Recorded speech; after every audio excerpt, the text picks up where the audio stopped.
नमस्कार दोस्तों, स्वागत है आपका अपने क्लासेस पढ़ो लिखो क्लासेस में। और अब तक परसेंटेज के टाइप वाइज वीडियो मैंने बना चुका, चैनल पे आ चुके हैं, आप वहां जाके देख सकते हैं। और ये टाइप 4 का इसमें परसेंटेज के बारे में बताया गया है। और टाइप 2, टाइप 3, टाइप 1 के सारे वीडियो आ चुके हैं, आप वहां से देख सकते हैं।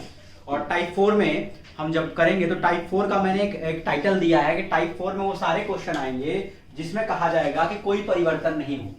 ठीक है, नो चेंज की बात की जाएगी। किसकी बात की जाएगी? नो चेंज की। देखो ये की पॉइंट है, क्या है? एकदम बिल्कुल की वर्ड है। ये आप याद रखिएगा कि टाइप 4 के वो सारे क्वेश्चन जिसमें कोई बदलाव ना हो, ये शब्द हर सारे क्वेश्चन में आएंगे, तो वो टाइप 4 की तरह उसको आप सॉल्व कीजिएगा। यानी उस क्वेश्चन में कहीं ना कहीं ये लिखा होगा कोई परिवर्तन ना हो, कोई बदलाव ना हो, तो या फिर इंग्लिश में नो चेंज की बातें लिखी गई होंगी, तो वो क्वेश्चन टाइप 4 से रिलेटेड है। ठीक है, तो आप देख सकते हैं पहला क्वेश्चन हम शुरू करते हैं टाइप 4 का। टाइप 4 का जो टाइटल है वो है नो चेंज, हिंदी में कोई बदलाव ना आए। ठीक है, तो इस टाइप का क्वेश्चन हम डील करते हैं। तो चलिए फिर शुरू करते हैं। तो आप देख सकते हैं अपने स्क्रीन पे पहला क्वेश्चन जो है वो कह रहा है एक आयत की लंबाई 20% बढ़ाई जाती है और उसकी चौड़ाई कितनी परसेंट कम की जाए तो उसके क्षेत्रफल में कोई बदलाव ना है। मतलब आपको पता है कि कोई आयत होता है, रेक्टेंगल होता है, रेक्टेंगल की, ठीक है, लेंथ और ब्रेथ होती है।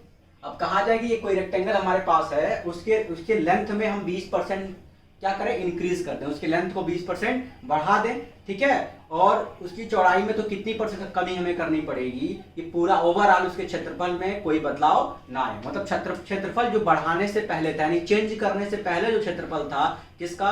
रेक्टेंगल का, वो चेंज करने के बाद भी हमें उतना क्षेत्रफल चाहिए। ठीक है, तो हम देखते हैं कि रेक्टेंगल कुछ इस तरह से बनता है, लेंथ इंटू ब्रेथ में, है ना। तो हम यहां मान लेते हैं जो लेंथ होगी x होगी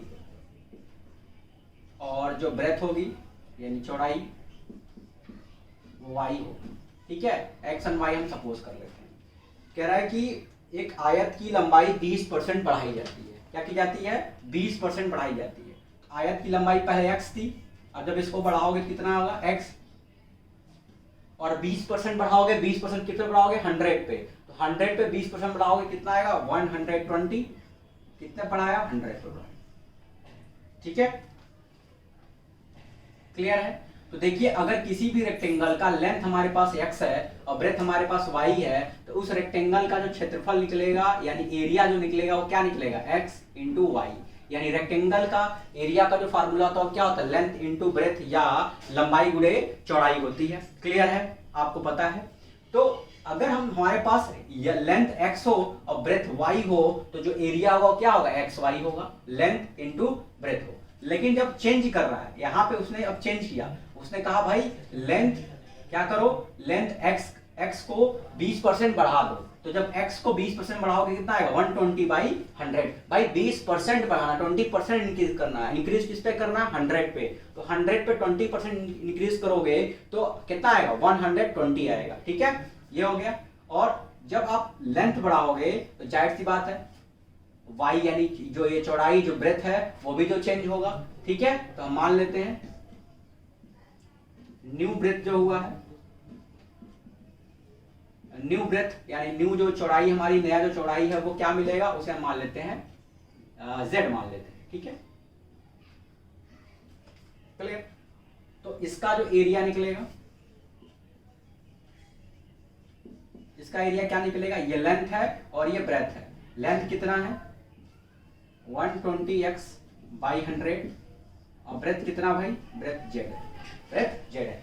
ये न्यू एरिया है, ये न्यू एरिया, और ये पुराना वाला है। ठीक है, ये तब का एरिया है जब हम किसी ना ही रेक्टेंगल के लेंथ में और ना ही ब्रेथ में कोई चेंज नहीं करेंगे। लेकिन अकॉर्डिंग टू क्वेश्चन हमें रेक्टेंगल के लेंथ में चेंज करना है। ठीक है, तो ब्रेथ भी जाहिर सी बात है कुछ चेंज होगा, लेकिन ब्रेथ हमें इतना नहीं, क्या ये नहीं पता है कितना चेंज होगा। तो ब्रेथ को हमने क्या मान लिया है? z मान लिया। ठीक है, तो जो न्यू एरिया निकलेगा वो क्या निकलेगा? Length into breadth. लेंथ क्या है? x मल्टीप्लाई 120/100 इंटू ब्रेथ कितना है? z है। ठीक है, इसको कैसे लिख सकते हो? इसको आप कैंसिल करो तो 26 120 और 25 जाता है, 6/5x इंटू z आएगा।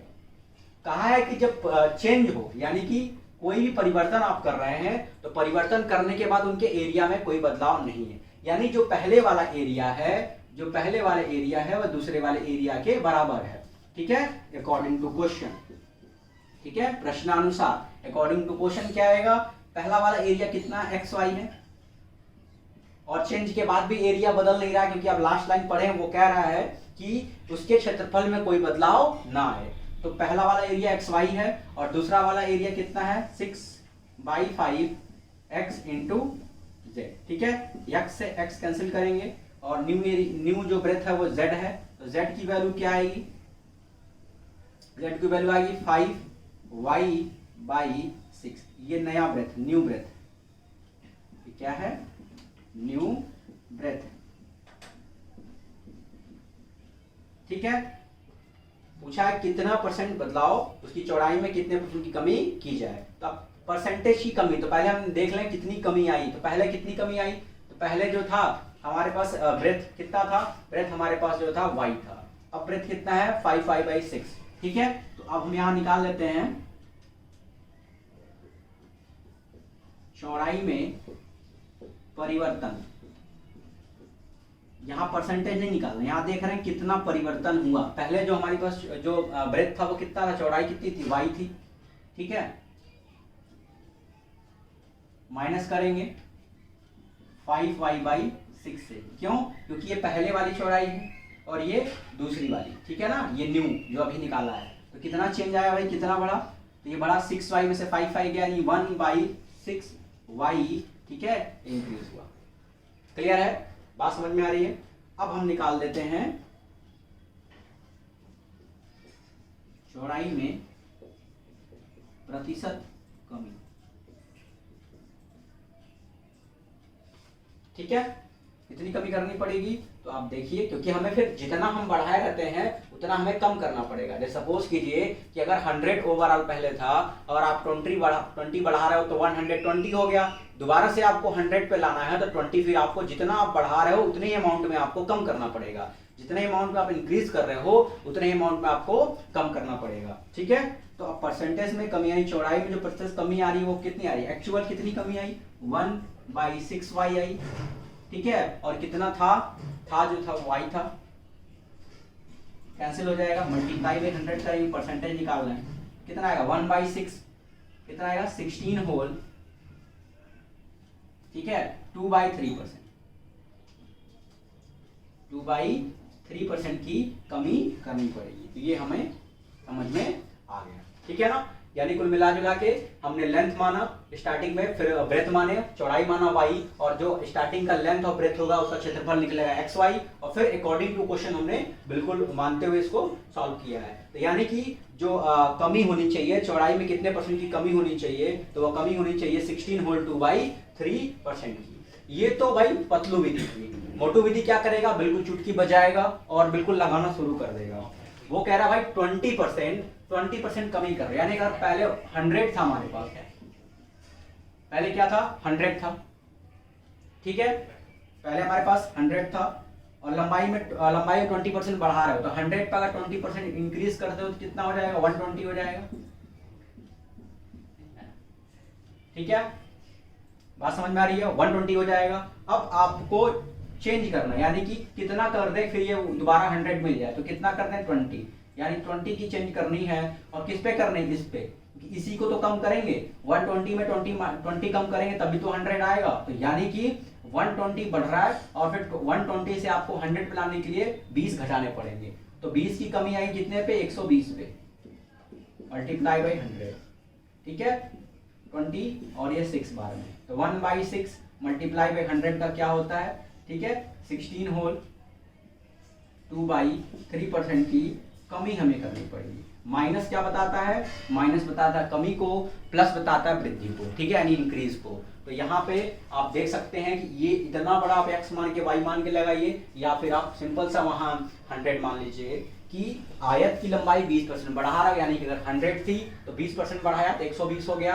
अब 120 आपको कम करने, 120 आपको कम करने, तो कितने पे कम करने हैं, 120 पे कम करने हैं। तो 20/120, 1/6, और 1/6 को आप देख सकते हैं 16 होल 2/3%। ठीक है, चलिए अब नेक्स्ट क्वेश्चन देखते हैं।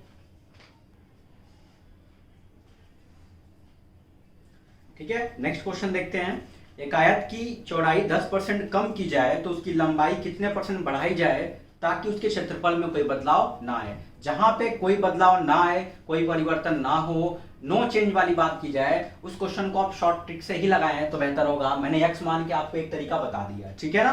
तो अगर हम देखें कि 100 ओवरऑल हमारे पास क्या है, 100 है, कह रहा है 10% बढ़ाई, 10% कम की जा रही है। तो 100 पर 10% कम करो कितना आएगा, 90 आएगा भाई। 10% की कमी आ रही है, कितना आएगा, 90 आएगा। तो उसकी लंबाई में कितने % की बढ़ाई जाए कि उसके क्षेत्रफल में कोई परिवर्तन ना हो। तो जाहिर सी बात है, जितना आप कम कर रहे हो उतना आप बढ़ा दो। कम कितना कर रहे हो आप, 10 कम कर रहे हो, ठीक है। किस पे बढ़ा दो, 90 से बढ़ा दो भाई। 90 पे 10 बढ़ाओगे तभी तो 100 आएगा, मल्टीप्लाई बाई 100, ठीक है। तो ये कैंसिल हुआ, 1/9 का जो आएगा वो आएगा 11 होल 1/9% की वृद्धि आपको करनी पड़ेगी, ठीक है। शॉर्ट तरीका है, समझ में आ गया। चलिए नेक्स्ट क्वेश्चन देखते हैं, ठीक है। नेक्स्ट क्वेश्चन क्या है, चावल का मूल्य 25% बढ़ जाता है तो उसकी खपत में कितने % की कमी की जाए ताकि उसकी कुल खर्च में कोई बदलाव ना आए। फिर आ गया कोई बदलाव ना आए, मतलब ये कहा जा रहा है कि अगर चावल का मूल्य बढ़ता है, जाहिर सी बात है, अगर आप चावल 1 किलो आपके घर में या 2 किलो खाया जाता था और चावल का दाम अगर अचानक बढ़ जाए, बहुत ज्यादा बढ़ जाए, तो आप क्या करेंगे, अपने खपत को, अपने कंजप्शन को क्या करेंगे, कम कर देंगे, ताकि आप जो है, जहां हो सकता था कि आप थाली भर के चावल खाते थे, वहां आप जो है आधी थाली या उससे कम अमाउंट में खाओगे। क्यों, क्योंकि आपको खर्चा अपना वही रखना, पुराना वाला, खर्चे को बढ़ाना नहीं है। तो सिंपल सा कॉन्सेप्ट है कि जब आप चावल के मूल्य को बढ़ा रहे हो, मोटू वाली विधि लगाओगे, 100 था, चावल के मूल्य को बढ़ा रहे हो, तो जाहिर सी बात है कितना बढ़ रहा है भाई, चावल का मूल्य 25% बढ़ जा रहा है। चावल का जो प्राइस है वो कितना, 25% बढ़ जा रहा है। तो आपको पता है 100 का 25% बढ़ेगा तो 125 हो जाएगा। अब ये बढ़ चुका है, लेकिन आपको पुराना वाला ही चाहिए, कितना चाहिए, 100 चाहिए, ठीक है। तो कितना माइनस करना पड़ेगा, 25 कम करना पड़ेगा, ठीक है। कितना करना पड़ेगा, 25 कम करना पड़ेगा, कितने से, 125 से, तभी तो 100 आएगा, मल्टीप्लाई बाई 100%। तो ये कितना आएगा, 25 हो जाए 25, 1/5 मल्टीप्लाई 100, यानी जो निकलेगा वो कितना निकलेगा, 20% निकलेगा। यानी 20% की कमी आपको अपने कंजम्पशन में, अपने खपत में करनी पड़ेगी, जो चाहे जो चावल का दाम बढ़े, ठीक है ना, तो भी आपका खर्च उतना ही होगा। क्लियर है। चलिए नेक्स्ट क्वेश्चन देखते हैं। नेक्स्ट क्वेश्चन क्या है, नेक्स्ट क्वेश्चन है, सिनेमा घर की टिकटों की बिक्री 30% कम हो जाती है तो टिकटों की कीमत कितने % बढ़ाई जाए ताकि कुल कमाई में कोई बदलाव ना आए। फिर वही बात है, मैंने बोला ये टाइप नो चेंज पे डिपेंड है। जब भी आपसे कहेगा कि कोई बदलाव ना आए, कोई चेंज ना आए, तो सिंपल सी बात है कि जितना आप बढ़ा रहे हो या जितना आप घटा रहे हो, उसको वापस से दोबारा से आपको क्या करना है, इंक्रीज या डिक्रीज कर देना है। जैसे इसने कहा कि सिनेमा घर की टिकटों की बिक्री 30% कम हो जाती है, तो अगर सिनेमा घर की ओवरऑल 100 था, ठीक है, 30% कम हो जाती है, तो 100 पे 30% अगर कम होगा बच्चा, तो कितना आएगा, 70 आएगा, ठीक है। लेकिन क्या करना है, इसको अपनी कमाई में कोई परिवर्तन नहीं करना है, ठीक है, कोई बदलाव ना आए। तो टिकटों की कीमत जाहिर सी बात है वो क्या कर देगा, बढ़ा देगा। क्यों, देख लो कितना बढ़ाएगा, 30 इसको बढ़ानी चाहिए, किस पे, 70, मल्टीप्लाई बाई 100, ठीक है। अब 3/7 का तो आपको पता है 3/7 को लिख सकते हैं 3, 1/7, ठीक है, मल्टीप्लाई 100, 1/7 फ्रैक्शन आपको पता है, ठीक है ना, 1/7% का फ्रैक्शन आप आसानी से निकाल सकते हैं। तो क्या आ जाएगा, ये आ जाएगा 3, 14 होल, ठीक है, 14 होल 2/7% ये बन जाएगा। क्लियर है। अब 3 से यहाँ मल्टीप्लाई करेंगे, 14 3 जा कितना हो जाएगा, 42 होल 6/7% की, ठीक है। आपको टिकटों की कीमत बढ़ानी चाहिए, कितनी बढ़ानी चाहिए, 42 होल 6/7%। सिनेमा घर के टिकटों की बिक्री 30% कम हो जाती है तो टिकट की कीमत कितने % बढ़ाई जाए। जाहिर सी बात है, अगर किसी एक चीज में अमाउंट आपका माइनस होता है तो उसको दोबारा से रिवर्स करने के लिए आपको उतना ही क्या करना पड़ेगा, उसको बढ़ा देना पड़ेगा। सिंपल सा कॉन्सेप्ट है। तो अगर 100 था ओवरऑल और टिकटों की कुल बिक्री 30% कम हो जाए, 30% कम हुआ तो कितना आ गया, 70 आ गया। ठीक है, तो टिकटों की कीमत कितनी परसेंट बढ़ाई जानी चाहिए? तो जाहिर सी बात है, जितना कम हो रहा है उतनी ही टिकटों की कीमत आप बढ़ा दो। तो कितना कम हो रहा है, 30 कम हो रहा है। 30 कम हो रहा है, कितने पे आपको बढ़ाना, 70 बढ़ाना, क्योंकि अब तो आ चुका है 70 पे ना। 70 से बढ़ाना कहाँ तक जाना, 100 पे। 70 पे आपको बढ़ाना है, मल्टीप्लाई बाई 100, तो इसको निकालोगे तो 42 होल 6/7% आ जाएगा। कार की गति 50% बढ़ाई जाती है तो उसके द्वारा लिए गए समय में कितने परसेंट की कमी आए यदि दूरी नियतांक रहे। Speed of a car is increased by 50%, then by what percent time will decrease of distance remain constant. ठीक है ना, तो कार की गति कितनी बढ़ाई जा रही है, 50% बढ़ाई जा रही है। तो अगर 100 था, 50% बढ़ा रहे हो, तब इंक्रीज कर रहे हो भाई, 50% स्पीड इंक्रीज कर रहे हो, तो 100 50% इंक्रीज करो, कितना आएगा, 150। ठीक है, तो टाइम कितना कम लगेगा, मैंने कहा जितना बढ़ा रहे हो उसी अमाउंट से टाइम कम लगेगा, या जितना हम बढ़ाते हैं उसी हिसाब से चीजें जो इंक्रीज डिक्रीज होती हैं। तो कितना बढ़ाया, 50 बढ़ाया। ठीक है, कितना कम करना है, 50 पे कम करना है, 150 पे कम करना है। तो 50 बढ़ा था और कितना कम करना है, 150 पे। कितना आएगा, 33 होल 1/3% टाइम कम लगेगा। ठीक है, तो फिर यहाँ पे जो है टाइप 4 खत्म होता है। ठीक है ना, फिर हम टाइप 5 लेके आएंगे और अच्छे से क्वेश्चन को डील करेंगे। क्लियर है? तो चलिए फिर मिलते हैं टाइप 5 वाले वीडियो में। मस्त रहिए, पढ़ते रहिए। Thank you.